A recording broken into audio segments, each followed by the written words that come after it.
Եկան, նստեցին Երևանյան ամենահայտնի ֆոնին ու ամփոփեցին անցած 2 տարիները Եվրասիական տնտեսական միության անդամակցության առաջին արդյունքների մասին խոսելու ժամանակն է։ Փոխադարձ շնորհավորանքներից ու ջերմ ընդունելության համար շնորհակալությունից հետո ԵԱՏՄ ինտեգրացիոն նախարար Տատյանա Վալովայը ներկայացնում է գործակցության պտուղները։ 2016-ին Հայաստանի արտահանումը ԵԱՏՄ երկրներ աճել է 53%-ով, արտահանման աճը երրորդ երկրներ 13% է եղել։ Գյուղատնտեսական արտադրության աճը 6.5% է, արդյունաբերական արտադրանքի աճը 6.7%, իսկ 2017-ի առաջին 4 ամսում արդեն 16.2%։ Այս ցուցանիշները վկայում են, որ ԵԱՏՄ-ին միանալով Հայաստանը մյուս երկրների համեմատ ավելի կարճ ժամանակաշրջանում է հասել տնտեսական արդյունքի։ Հաջողությունները շատ են, բայց այստեղ ենք նաև բաց թողումների մասին խոսելու համար։ Ողջույնը հայերեն, իսկ մտահոգությունները ռուսերենով, to-do list-ի ու պարտադիր, բայց դեռ չկատարած աշխատանքների մասին խոսում է նաև միջազգային տնտեսական զարգացման նախարարը։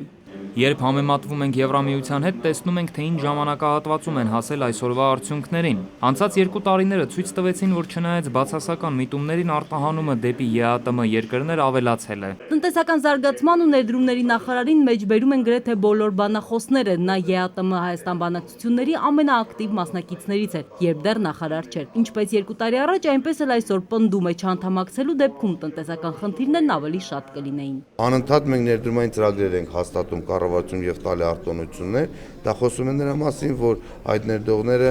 ավելի շահագրգռված են ներդրումներ անել Հայաստանի հարցում, որովհետեւ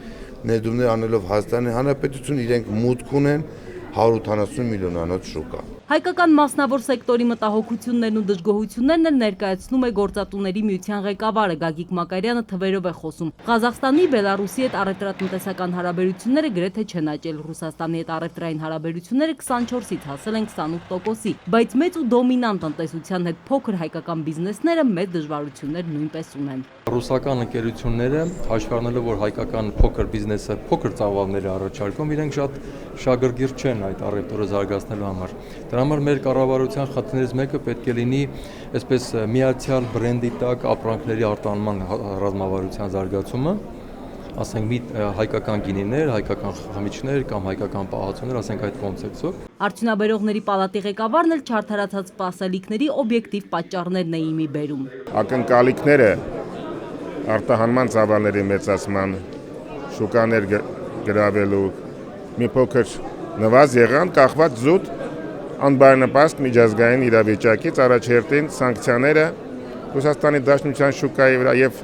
վառելիքի գները, բայց որ մենք շահել ենք եւ շահելու ենք, սա միանշանակ։ Դեռ միայն մեկ, բայց արդեն դրական օրինակով է եկել նաև ԵԱՏՄ ֆինանսական դեպարտամենտի տնօրենը։ Հայկական առաջին բանկն արդեն հասել է մոսկովյան բորցա, շուտով հայ ֆոնդային բրոքերները ազատ առանց լիցենզիայի ԵԱՏՄ այլ շուկաներ մուտք գործելու հնարավորություն էլ կունենան։ Իսկ մինչև այդ Տիգրան Դավթյանը պատասխանում է ամենաշատ հնչած հարցին՝ ԵԱՏՄ տարածքում կլինի արդյոք մեկ միասնական դրամական միավոր։ Միասնական արժույթ մտցնելը դա նշանակում է հրաժարվել դրամավարկային քաղաքականությունից իր հետևանքներով։ Շատ շուտ է խոսել այդ մասին։ Սա տնտեսական համաժողով է, բայց մակրո ու միկրո ցուցանիշներից խոսելիս փորձագետները չեն մոռանում նաև ԵԱՏՄ մտնելու Հայաստանի տնտեսական որոշման քաղաքական գնահատականը տալ։ Այս որոշումը քաղաքական որոշում է։ Տնտեսական որոշումներն առանց քաղաքական ենթատեքստի չեն ընդունվում։ Նույն էլ հակառակը։ Հայաստանն այս որոշումը ընդունեց բարդ քաղաքական իրավիճակում, հաշվի առնելով նաև անվտանգության գործոնը։ Օրակարգը խիտ է, քննարկման թեմաները շատ, պետք է գտնել գլխավոր հարցերի պատասխաններն ու խոչընդոտների լուծումները։